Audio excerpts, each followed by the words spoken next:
အားလုံးပဲ Happy Mother's Day ပါလို့ The Life Ministry ကနေပြီးတော့ရှေးဥစွာနှုတ်ခွန်းဆက်သလိုက်ပါတယ်မိခင်များနေ့ရောက်ရှိတဲ့အတွက်ကြောင့်သားသမီးတို့သည်မိမိရဲ့မိခင်တွေကိုဂုဏ်ပြုခြင်းကျေးဇူးတင်ရှိခြင်းများကိုပြောကြားပေးဖို့ပြန်ပြီးတော့မှတတိပေးလို့ဆိုချင်ပါတယ်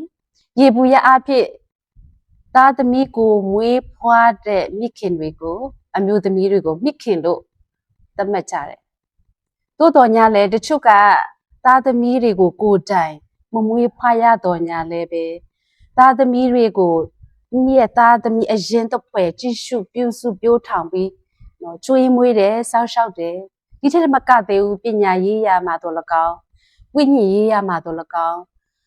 အင်မတန်မှတုံတေလမ်းပြပြီးတော့ပေးဆက်တဲ့အမျိုးသမီးတွေကိုလည်းပဲအမေလို့ခေါ်ကြပါတယ်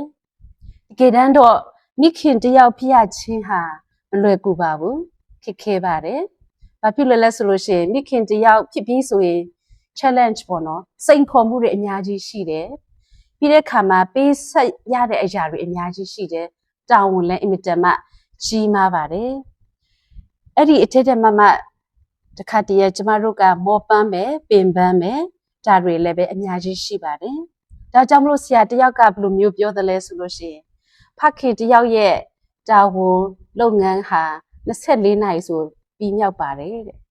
သို့တော့မိခင်တယောက်ရဲ့လုပ်ငန်းတာဝန်ဟာ never end ဘယ်တော့မှမပြီးဆုံးပါဘူးအဲ့တော့ကျမသဘောကျတယ်ဘာဖြစ်လို့ဆိုတော့ကျမပြန်စဉ်းစားကြည့်တော့ဟုတ်ပါတယ်ကျမတို့ရဲ့မိခင်ရဲ့လှုပ်ဆောင်ရတဲ့တာဝန်ဟာ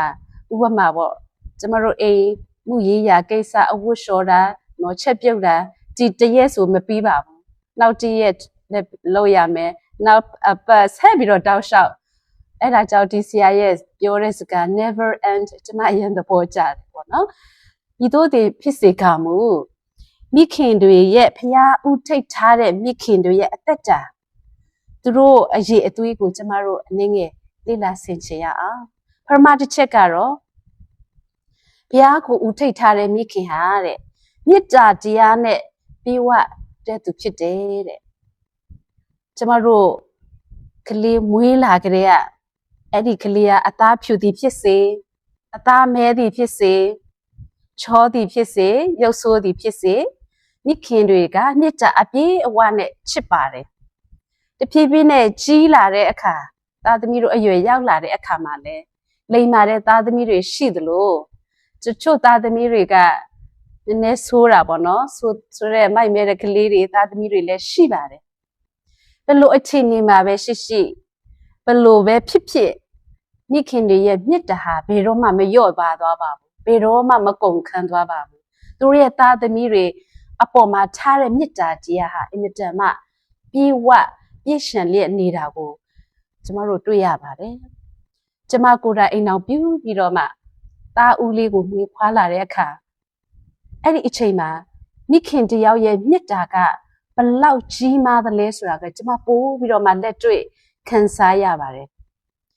အဲ့ဒီတော့တမကျမ်းစာထဲမှာလဲထွက်မြောက်ရဲ့ကျမ်းအခန်းကြီး1အခန်းငယ်16ကနေ22ကိုဖတ်ကြည့်လိုက်တဲ့အခါမှာမိခင်ယောခေဘက်ရဲ့အသက်တာကိုကျမတို့တွေ့ရပါတယ်မိခင်ယောခေဘက်ရဲ့မြတ်တာကြီးမားပုံကိုလဲကွင်းကွက်ဒီနေရာမှာမြင်တွေ့ရပါတယ်အဲ့ဒီအချိန်ခေတ်ခါတုန်းကဖာရောဘုရင်အုပ်စိုးတဲ့အချိန်ဖြစ်တယ်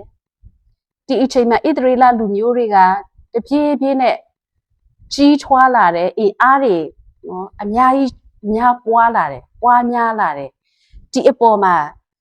သူအဲ့ဒါကိုကြည့်ပြီးတော့မှဒီအတိုင်းတော့မဖြစ်ဘူးသူအမိတ်တစ်ခုထုတ်ပါတယ်ဘယ်လိုအမိတ်လဲဆိုလို့ရှိရင်ဣသရေလမိခင်တွေကလေးမွေးလာမယ်ဆိုရင်မွေးဖွားလာတဲ့ကလေးတွေသားဖြစ်မယ်ဆိုလို့ရှိရင်အရှင်မထားရအောင်တတ်ရမယ်သမီးကိုမွေးဖွားရင်တော့ okay alright အသက်ရှင်ခွင့်ပေးပါသူဒီလိုအမိတ်ထုတ်ခဲ့ပါတယ်အဲ့ဒီတော့မိခင်ယိုခဘက်ကသူမွေးဖွားလာတဲ့ကလေးကသားလေးဖြစ်ပါတယ်သားလေးမောရှေဖြစ်ပါတယ်ဒီအခါမှာဒီသားလေးကိုချစ်တဲ့မြတ်တာကအင်မတန်မှကြီးမားပါတယ်တကယ်တမ်းသူဘုရင်အမိတ်ကို ထုတ်ထားတဲ့အမိတ်ကိုနာခံပြီးတော့မှလုပ်မယ်ဆိုလို့ရှိရင်ဒီသားလေးအသက်ရှင်စရာအကြောင်းမရှိပါဘူးသို့တော့ဘယင်အမိတ်ကိုဆက်ကျင်ပြီးတော့မှသားအပေါ်ထားတဲ့မေတ္တာကြီးမားဘယ်လောက်ကြီးမားသလဲဆိုတာကို3 လပတ်လုံးဒီသားလေးကိုဖွက်ထားတယ်ဒါပေမဲ့သားကလည်း3 လကြော်တဲ့အခါမှာနော်ထွားလာတယ်အတန်လဲကျဲလာတယ်ပေါ့လေအဲ့ဒီတော့သူ့ရဲ့အိမ်နီးနားပတ်ဝန်းကျင်မှာလည်းဘယင်ရဲ့စပိုင်လိုလည်းရှိမှာပေါ့နော်အဲ့ဒီဘယင်စပိုင်တွေကကြားသွားခဲ့ရင်သူ့ကိုလာဖမ်းပြီးတော့မှဒီသားကိုတတ်တော့မှအဲ့ဒီအတွက်ဒီမိခင်က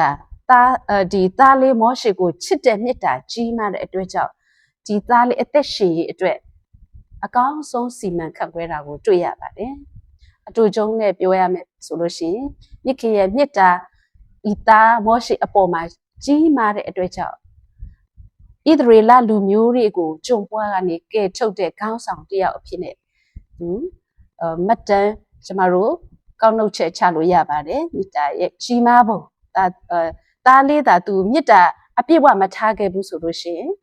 ဒီဣသရေလလူမျိုးတွေကြုံပွားနေတစ်သက်လုံးလွတ်မြောက်မှာမဟုတ်ပါဘူးဒါကြောင့်မလို့ဘုရားကိုဥထိတ်ထားတဲ့မိခင်တွေအသက်တာမှာနံပါတ်1တစ်ချက်ကမေတ္တာတရားနဲ့ပြည့်ဝတဲ့သူနဲ့အဖြစ်နဲ့ကျမတို့မြင်တွေ့နိုင်မှာဖြစ်ပါတယ်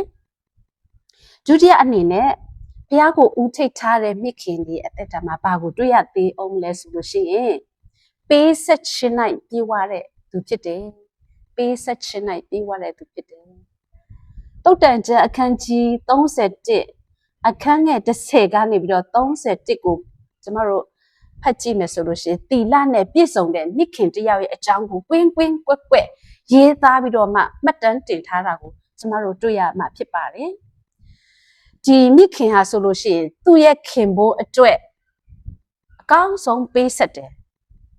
ခင်ဘိုးတဲ့အတွက်မကဘူးသူ့ရဲ့သားသမီးတွေမိသားစုတွေအတွက်လည်းအကောင်းဆုံးပေးဆက်သွားတာကိုတွေ့ရတယ်သူတပားကိုအမိတ်ပေးပြီးတော့မှခိုင်းစေတဲ့မိခင်မျိုးမဟုတ်ပါဘူးသူကိုယ်တိုင်သူလက်နဲ့သူလှုပ်တယ်သူအပင်ပန်းခံတယ်သူမမောမပန်းနော်မနှွမ်းလျပဲနဲ့တက်တက်ကြွကြွလှုပ်ဆောင်ပြီးတော့မှမိသားစုအတွက်ပေးဆက်တာကိုကျမတို့တွေ့မြင်ရမှာဖြစ်ပါတယ်သူဘလို့ပဲပေးဆက်ရငါအရန်ပင်ပန်းလိုက်တာမောလိုက်တာဆိုပြီးတော့သူတခါမှအဲ့လိုမျိုးညီကြွားတယ်မရှိပါဘူးမညီကြွားပါဘူးငါပင်ပန်းလိုက်တာလို့သူလည်းမခံယူပါဘူးအစွမ်းကုန်မိသားစုအတွက်ပေးဆက်တဲ့မိခင်ဖြစ်ပါတယ်ဒီလိုပေးဆက်ရလို့ဘုရားကိုသူချီးမွမ်းပါတယ်ဒါဟာမိသားစုအတွက်ကောင်းချီးတစ်ခုဖြစ်တည်တာမကဘုရားဘုန်းတော်ထင်ရှားတယ်လို့သူအဲ့လိုမျိုးခံယူပြီးတော့မှမိသားစုအတွက်အကောင်းဆုံးပေးဆက်သွားတာကိုကျမတို့တွေ့ရှိရမှာဖြစ်ပါတယ်ဒါကြောင့်မလို့သူ့ရဲ့သားသမီးကထပြီးတော့မှသူ့ရဲ့မိခင်ကိုကောင်းချီးပေးတယ်မကသေးဘူးသူ့ရဲ့ခင်ပွန်းကလည်းနော်သူ့ရဲ့အမျိုးသမီးဟာသူ့ရဲ့ဇနီးသည်ဟာတခြားသောအမျိုးသမီးတကာတို့ထက်တမန်ကျမ်းစာထဲမှာသူသုံးထားတဲ့စကားလုံးကလွန်ကဲတယ် extraordinary တခြားအမျိုးသမီးဇနီးသည်နဲ့ဘာမှလဲလို့မရဘူးနိုင်ရှည်လို့မရတော့အောင်ထူးကဲတယ်ပိုသာတဲ့နော်ဇနီးကောင်းဖြစ်တယ်သူရဲ့ပေးဆက်ခြင်းအတွက်သူရဲ့ခင်ပွန်းလဲသူကိုချီးမြှောက်ပါတယ်ချီးမွမ်းပါတယ်ကျမလည်းပဲမိသားစုအတွက်အကောင်းဆုံးတော့ပေးဆက်တယ်ပေါ့နော်အဲ့ဒီတော့ကျမရဲ့ဆရာကလည်းသူချီးမွမ်းတယ်ပေါ့နော်ဘယ်လိုပြောလဲဆိုငါရဲ့နော်ဇနီးတွေကတမိုးကြီးလိုက်တာတမိုးရှိလိုက်တာပေါ့နော်ဒါကဒီလိုချီးမွမ်းခြင်းအဖြစ်ကျမတို့ပေးဆက်ရတဲ့အရာတွေကနော်ဘာမှမောပန်းခြင်းပင်ပန်းခြင်းမရှိပါဘူးအင်မတန်ကောင်းကြီးဖြစ်စေတယ်ဆိုတာကိုအိမ်တောင်လည်းတာယာပျော်ရွှင်နေစေတာကိုကျမတို့တွေ့ရှိရမှာဖြစ်ပါတယ်ဒါကြောင့်မလို့ဘုရားကိုဥထိတ်ထားတဲ့မိခင်တို့ရဲ့အသက်တာမှာပေးဆက်ခြင်းနဲ့ပြည့်ဝတဲ့အသက်တာရှိတယ်ဆိုတာကျမတို့တွေ့မြင်ခံစားရမှာဖြစ်ပါတယ်နောက်တစ်ချက်အနေနဲ့ဘုရားကိုဥထိတ်ထားတဲ့မိခင်တွေဟာသုံးတစ်ချက်အနေနဲ့တနာကျင်နာလျက်ဂရုစိုက်မှုနဲ့ပြည့်ဝတဲ့မိခင်ဖြစ်တယ်တနာကျင်နာလျက်ဂရုစိုက်မှုနဲ့ပြည့်ဝတဲ့မိခင်တွေဖြစ်တယ်ကျမတို့သားသမီးတွေ ငငယ်လေးလာတာအရွယ်ပေါ့နော်သူတို့တွေမထိခိုက်အောင်နော်သူတို့တွေဘာမှနော်လုံးဝစင်လုံးကြောပေါ့နော်ဖြစ်အောင်မိခင်တွေကအရန်ပဲကြည့်ရှုစောင့်ရှောက်ပါတယ်အရန်ပဲဂယူစိုက်ပါတယ်မဖျားအောင်မနာအောင်လုံးဝနော်ဂယူစိုက်မှုအပြည့်အဝပေးကြပါတယ်နော်သားသမီးတွေတခုခုနော်စိတ်ထဲမှာခံစားရတဲ့အရာတွေမကောင်းဘူးဝမ်းနေတယ်သူမဟုတ်ငိုတယ်ဆိုလို့ရှိရင်သူတို့အရင်ဦးဆုံးပြေးသွားတဲ့သူကမိခင်လေးစီကိုပဲပြေးသွားပါတယ်အဲ့ဒီတော့ဘာကြောင့်သူတို့ရဲ့ဖခင်လေးစီပေါ့နော်အဖေလေးစီမှာအရင်ပြေးသွားပါလားပေါ့နော်မပြေးသွားပါဘူးဒါကိုကြည့်ချင်းအဖြစ်ဘာကြောင့်မိခင်လေးစီကိုသားသမီးတွေကအရင်ဦးဆုံးပြေးလာရတယ်လဲဆိုလို့ရှိရင်မိခင်နဲ့သားသမီးတွေဟာအနီးကပ်ဆုံးနေရတဲ့သူတွေဖြစ်တယ်။သားသမီးတွေနဲ့အခြေအများဆုံးနေရတဲ့သူတွေဖြစ်တဲ့အတွက်ကြောင့်ဖြစ်ပါတယ်။ဒါကြောင့်မလို့မိခင်တိုင်းဟာသူတို့ရဲ့အသက်တာမှာသားသမီးတွေရဲ့အပေါ်မှာတနာချင်းယူနာပြေဝတည်တာမက view site တဲ့အရာမှာလည်းအင်မတန်မှပြေဝတာကိုကျမတို့တွေ့ရမှာဖြစ်ပါတယ်။ဒါက၃ချက်တစ်ချက်ပဲဖြစ်ပါတယ်။နောက်ဆုံးတစ်ချက်နဲ့နော်၄ချက်တစ်ချက်ပေါ့နော်နောက်ဆုံးအချက်ကတော့ဘုရားကိုဦးထိတ်ထားတဲ့မိခင်ဟာတဲ့ဆွတ်တောင်းချင်နိုင်အားကြီးတဲ့သူတွေဖြစ်ပါတယ်တဲ့ဆွတ်တောင်းချင်နိုင်အားကြီးတဲ့သူတွေဖြစ်ပါတယ်ကျမတို့ဓမ္မရာဆိုရင်ပထမစာဆောင်အခန်းကြီး1နော်အခန်းကြီး2ကိုဆက်ဖတ်မယ်ဆိုလို့ရှိရင်ဘသူအကြောင်းကိုသွားတွေ့ရတယ်လဲဆိုလို့ရှိရင်မိခင်ဟာနကိုကျမတို့တွေ့ရမှာဖြစ်ပါတယ်သူအိမ်ထောင်ပြုပြီးတဲ့အခါမှာသူအရန်သားသမီးယတနာကိုလိုချင်ပါတယ်ဒါပေမဲ့သူချက်ချင်းမရဘူးပေါ့နော်အဲ့လိုမျိုးသားသမီးယတနာကိုမရတဲ့အခါမှာသူဝမ်းနေရပါတယ်သူကြေကွေးရပါတယ်ဒါပေမဲ့သူတနေ့မှာတော့ဗိမာန်ကျော်မှာသွားပြီးတော့သူဆွတ်တောင်းတယ်ဆွတ်တောင်းတာညက်ရည်တွေကြားတယ်ဆွတ်တောင်းတာအင်အားဘလောက်ကြီးလဲဆိုလို့ရှိရင်ယစ်ဘရဟိတ်ဖြစ်တဲ့အေးလီကသူဒီအမျိုးသမီးဟာနော်မူရစ်နေသလားပေါ့နော်တောက်စားမူရစ်ပြီးတော့မှသူဘုရားကျောင်းကိုလာသလားလို့ထင်တယ်နော်တကယ်တမ်းကမူရစ်ပြီးတော့မှဘုရားကျောင်းကိုလာတာမဟုတ်ပါဘူးအင်မတန်မှဆွတ်တောင်းချင်နိုင်အားကြီးတဲ့မိခင်ဖြစ်ပါတယ်အဲ့ဒီတော့သူဘုရားရှင်စီမှာဘလို့တောင်းတယ်ဆိုလို့ရှိရင်သူလူချင်းတဲ့တာယတနာကိုဘုရားရှင်ပေးသနာခဲ့ရင်ဒီသားကိုဘုရားကိုပြန်လဲပြီးတော့ပူဇော်ပါမယ်ဘုရားကိုပြန်လဲပေးဆက်မှာဖြစ်ပါတယ်ဆိုတော့သူအကျွမ်းမဲ့ဆွတ်တောင်းပါတယ်ဒီအချိန်မှာတော့ဘုရားရှင်ကသူ့ရဲ့ဆွတ်တောင်းတဲ့ကိုနားညောင်းပိတိကလသားယတနာဖြစ်တဲ့ရှမွေလကိုဘုရားရှင်သူ့အားပေးသနာတာကိုတွေ့ရပါတယ်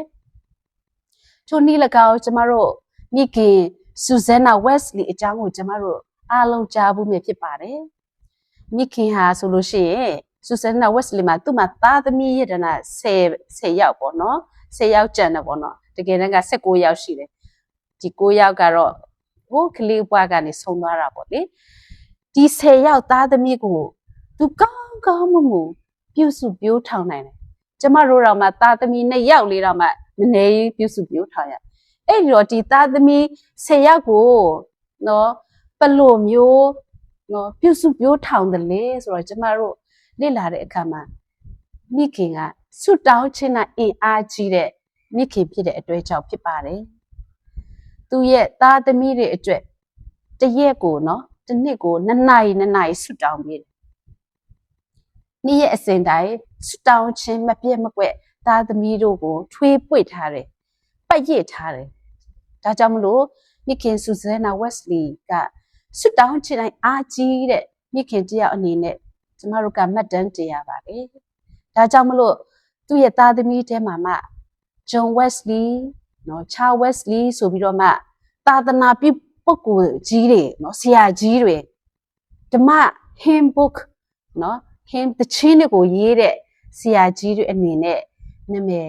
ကျန်ခဲ့ပါတယ်ဒါကြောင့်မလို့မိခင်ဆူဇန်နာဝက်စ်လီလည်းပဲဆွတောင်းခြင်းတိုင်းအားကြီးတဲ့မိခင်အဖြစ်မှတ်တမ်းတင်ခြင်းခံရပါတယ်ကျမတို့လည်းဒီကနေ့လောကမှာဆိုးရုပ်ခက်ခဲเนาะတဲ့ကာလမှာအသက်ရှင်ရတဲ့အခါမှာကျမတို့ ဖျားရှင်ပေးသနာတဲ့တာသမီယေဒနာတွေကိုဆွတောင်းခြင်းနဲ့မပတ်ရစ်ထားဘူးဆိုလို့ရှိရင်အင်မတန်မှအန်ဒီရဲ့အများကြီးရှိပါတယ်တာသမီတွေသူတို့ရဲ့ဘဝအသက်တာနော်စိုးရိမ်စရာမတ်တိုင်ကိုရောက်ရှိနိုင်မှာဧကအမှန်ဖြစ်ပါတယ်ဒါကြောင့်မလို့မိခင်များအနေနဲ့ဆွတောင်းခြင်းအရာ၌အင်အားကြီးဖို့လိုအပ်ပါတယ်ဟာနာကဲ့သို့ဆွတောင်းခြင်းအင်အားကြီးတဲ့မိခင်နော်မိခင်ဆူဇန်နာဝက်စ်လီလိုမျိုးဆွတောင်းခြင်းအင်အားကြီးတဲ့မိကိုကျမတို့အတူယူပြီးဒီကလာခဲရင်ဆိုရတဲ့အချိန်ကာလမှာမိမိရဲ့သားသမီးတွေကိုဆွတောင်းခြင်းနဲ့အမြဲတမ်းပတ်ရစ်ပြီးတော့မှလွမ်းခြုံဖို့အင်မတန်မှအရေးကြီးပါတယ်။ဒါကြောင့်မလို့နောက်ဆုံးအနေနဲ့ကျမတို့ဒီကဘာမြေကြီးတာယာဖို့ကျမတို့လူပေါင်းအတိုင်းအဝိုင်း community နော်ငြိမ်းချမ်းဖို့အေးချမ်းဖို့ကျမတို့ရဲ့အသိတော်အသီးသီးတိုးတက်ဖို့ကြီးထွားဖို့ရဲ့အတွက်မိခင်ရဲ့အခန်းကဏ္ဍကအင်မတန်မှအရေးကြီးပါတယ်။ကဘာပေါ်မှာနော်မရှိမဖြစ်တဲ့အရာတွေမှာမိခင်ပေါ့နော်မိခင်မရှိလို့လည်းမရပါဘူး။အဲ့ဒီအတွက်ကြောင့်မိခင်များရဲ့အခန်းကဏ္ဍကအင်မတန်မှအရေးကြီးကြောင်းကိုကျမပြောပြချင်ပါတယ်။နော်အဲ့ဒါကြောင့်မလို့ဘုရားကိုဦးထိပ်ထားတဲ့မိခင်ဖြစ်မယ်ဆိုလို့ရှိရင်ဒီနေ့ကျမပြောထားသလိုပဲနော်မေတ္တာတရားနဲ့အမြဲတမ်းပြည့်ဝမယ်နော်ပေးဆက်ခြင်းမိသားစုအပေါ်မှာပေးဆက်တဲ့အရာမှာလည်းနော်အင်မတန်မှပြည့်ဝလုံလောက်မယ်သားသမီးအပေါ်မိသားစုတွေအပေါ်မှာတနာချင်းဂရုဏာအပြည့်နဲ့ဂရုစိုက်မှုပေါ့နော် care အပြည့်ပေါ့နော်ပေးစွမ်းနိုင်မယ်သူတက်တာမကပဲဆွတောင်းခြင်းအားကြီးတဲ့မိခင်များဖြစ်မယ်ဆိုလို့ရှိရင်တကယ်ပဲမိမိရဲ့အိမ်ကြောင်ကိုတာယာဝပြောပြီးတော့မှ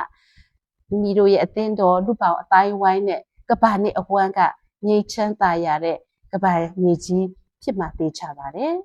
တို့အတွက်ကြောင့်သားသမီးတွေနဲ့ခင်မိုးတွေကထားပြီးတော့မှချီးမွမ်းခြင်းကိုခံရဖို့အကောင်းဆုံးအသက်ရှင်ပေးဆက်ကြရအောင်။ဘုရားကိုဥထိတ်ထားပြီးတော့မှဥထိတ်ထားသောမိခင်အယောက်တိုင်းစီဖြစ်ဖို့ဘုရားဘုန်းကိုထင်ရှားတဲ့မိခင်အယောက်တိုင်းစီဖြစ်ဖို့ကျမတို့ဆက်လက်ပြီးတော့ကြိုးစားပြီးတော့မှအသက်ရှင်ကြပါစို့လို့အားပေးချင်ပါတယ်။မိခင်များအားလုံးကြမ်းကြမ်းမာမာနဲ့အမြဲပဲပျော်ရွှင်နိုင်ပါစေလို့ဆုမွန်ကောင်းတောင်းလိုက်ပါတယ်။အားလုံးပြည့်ရှိကောင်းချီးပေးပါစေ။